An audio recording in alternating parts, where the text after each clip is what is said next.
60 word per minute. Start. I am indeed happy to be here this morning to participate in your conference. During the last 15 years, ever since its inception, the society has, through the annual conferences, seminars, and its journals, been engaged in an objective study of the problems of labor. While our society has made considerable advance during the last few years, yet much remains to be accomplished. I am sure we would be able to make this society an effective institution on behalf of the academic world on vital problems of labor. We should be able to contribute to the proper evaluation and understanding of the very many difficult issues concerning to the employers and workers. We are, however, aware that labor problems cannot be studied in isolation but as part of a social and economic system, and the suggestions that we may have direct bearing on day to day problems. Today, more than at any time, the major issue facing our country is the problem of growing unemployment. It is well known that this cannot be solved by piecemeal methods. I am afraid our efforts will not succeed if we do not bear in mind the need for increasing employment to observe the present and future manpower in useful jobs.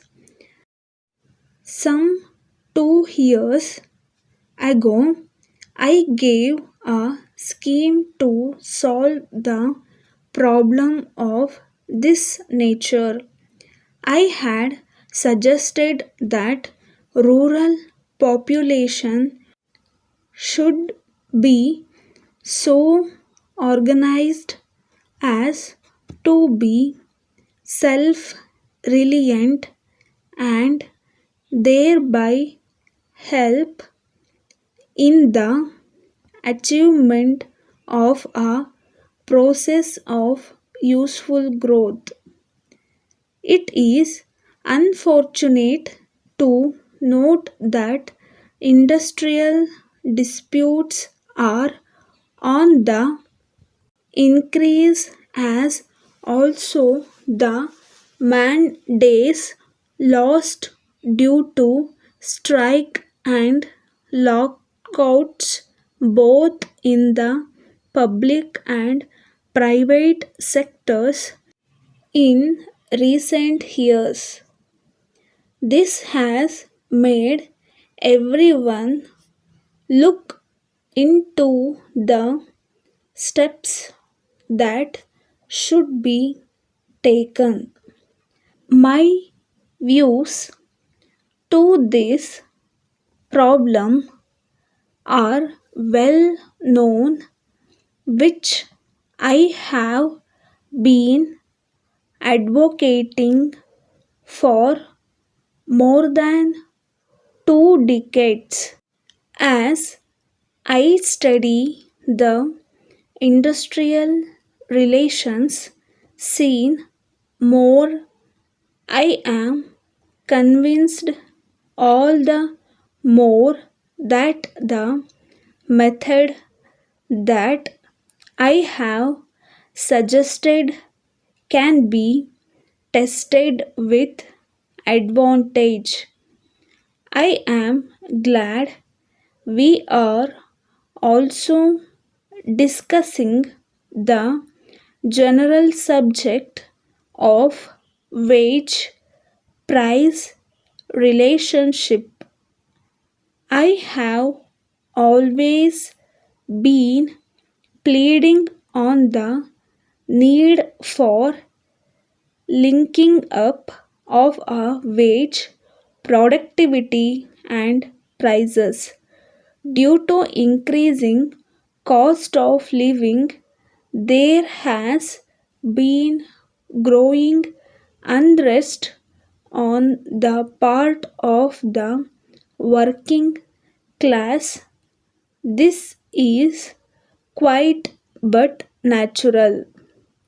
At the same time, I would like to urge upon my working class friends to realize that the primary responsibility depends on them to see that production is maintained at the highest public level. There is no use of saying that the wages must be increased productivity if the wage factor is not increased. The very system will not be able to adjust itself to the growing demands of labor.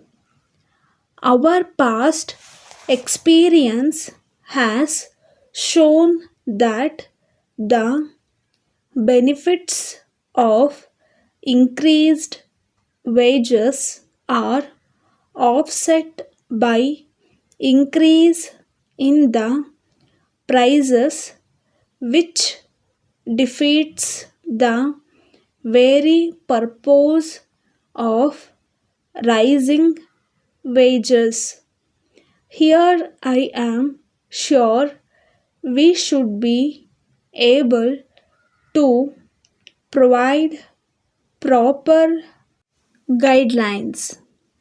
It is needless to state the part played by the labor class in the direction of rising production.